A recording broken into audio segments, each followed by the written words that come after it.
Hi, I recently learned 12 ZBLL algorithms and tried to master them. For a more in-depth explanation of what ZBLL is and the process of learning these algs, you can watch the first video I made about this.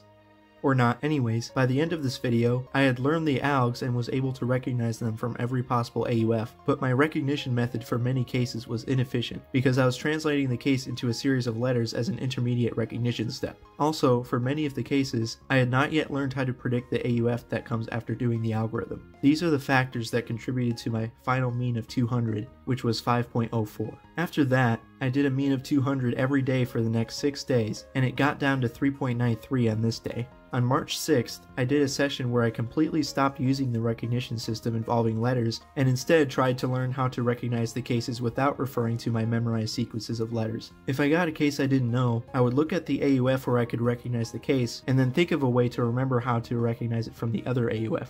For example, for this case, I noticed that I have a sort of horizontal bar here, and that means that I have either bar right or bar left. If these two are opposite, the bar is on this side, but if these two are adjacent, the bar is on the opposite side. For this case, the bar is vertical, not horizontal, and these two are opposite, so I remember that I do this algorithm. This is the type of thought process I use to recognize the cases, and I was able to learn every single case within a few hundred practice solves. I continued practicing for a while, resulting in 621 solves with a mean of 4.09. This mean is similar to what I was averaging with the other recognition system already, only having practiced the new one for 1 day, which clearly showed how well it was working. After doing these 621 solves, I decided to learn how to predict the AUF for every case, meaning that I wouldn't have to pause after doing the algorithm to see what the last move would be. It didn't take long at all because for most of the cases, you just have to know that these two corners won't move, and for all the remaining cases except for 2, these corners will be a U2 away after doing the algorithm. This made it very easy to learn how to predict the AUF for every case. So I did 200 solves practicing this with a mean of 4.93, which is slower than the previous session because I still have to pause for a bit longer to be able to predict the AUF. The next day, I continued practicing for 54 solves with a mean of 5.33. Wait, why did I stop there?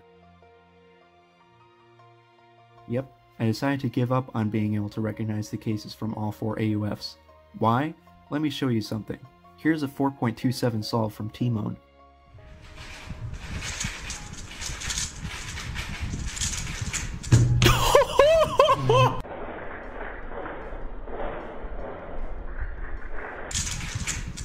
That's right, he pre-AUF'd to recognize the case. Arguably the best cuber in the entire world, and not even he recognizes ZBLLs from every AUF. I don't think learning this recognition is actually worth it. Learning 472 ZBLLs is hard enough as it is, let alone learning to recognize 1,888 different cases in order to recognize the 472 ZBLLs from every AUF. It's so incredibly difficult, not to mention that even if you always pre-AUF to recognize every case, this is still significantly faster than OLL plus PLL. For these reasons, I decided to just stick with only recognizing cases from this specific AUF, since if you recognize them from here, you would have to do a U prime or U2 for most of the cases, at least for the specific algs that I learned. So I did 200 practice solves and the mean was 3.86. I still have a long way to go to get this mean to where I want it to be, which is probably around 2.0, but at least now all I have to do is practice. The next step in this process would be to continue learning more ZBLLs, probably one COLL at a time, until I have learned all the U, T, and L ZBLLs, since those are the best ZBLL sets. Also, I actually need to stop using winner variation so that I get ZBLLs in more of my solves. Yay, those winner variation videos were a complete waste of time. And that's it for this video. I would really appreciate feedback, and thanks for watching.